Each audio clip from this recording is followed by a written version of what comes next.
കഴിഞ്ഞ 4 വർഷമായി ഇന്ത്യയിലെ എയർ ഫ്രൈറ്റ് ഫോർവേഡ് മേഖലയിൽ നമ്പർ 1 കമ്പനിയായിട്ടുള്ള 40 വർഷത്തെ എക്സ്പീരിയൻസ് ഉള്ള സ്കൈവേസ് എയർ സർവീസിന്റെ IPO വരാൻ പോകുന്നു. 1984 മുതൽ ലോജിസ്റ്റിക്സ് ആൻഡ് ഫ്രൈറ്റ് ഫോർവേഡ് മേഖലയിൽ പ്രവർത്തിക്കുന്ന കമ്പനിയാണ് സ്കൈവേസ്. സ്കൈവേസ് എയർ സർവീസസ് പ്രധാനമായും air freight forwarding, ocean freight, warehousing, trucking, custom broking തുടങ്ങിയ ലോജിസ്റ്റിക്സ് സേവനങ്ങൾ നൽകുന്ന കമ്പനിയാണ്. IPO ഓഗസ്റ്റ് 24 മുതൽ 27 വരെയാണ്.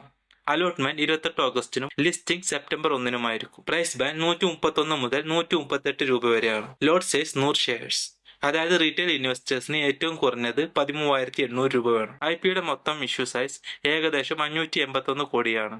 ഇതിൽ ഫ്രഷ് ഇഷ്യൂ 399 കോടിയും ഓഫർ ഫോർ സെയിൽ 184 കോടിയുമാണ്. ഇനി ഈ കമ്പനിയുടെ ഫിനാൻഷ്യൽ ഹെൽത്ത് നോക്കിയാൽ ഫിനാൻഷ്യൽ ഇയർ 2024 1317 കോടിയും 2026 അത് 2840 കോടിയിലെത്തുകയും ചെയ്തു. പ്രോഫിറ്റ് 2024 34.5 കോടി ഉണ്ടായിരുന്നത് 2026 63.5 കോടിയായി. എന്നാൽ അതോടൊപ്പം തന്നെ കമ്പനിയുടെ കടം കൂടി നോക്കുകയാണെങ്കിൽ 2024 357 കോടി ഉണ്ടായിരുന്നത് 2026 624 കോടിയായി. ഈ IPOയുടെ ഒരു വലിയ ശതമാനം, അതായത് 217 കോടി രൂപ കടം വീട്ടാനാണ് ഉപയോഗിക്കുക.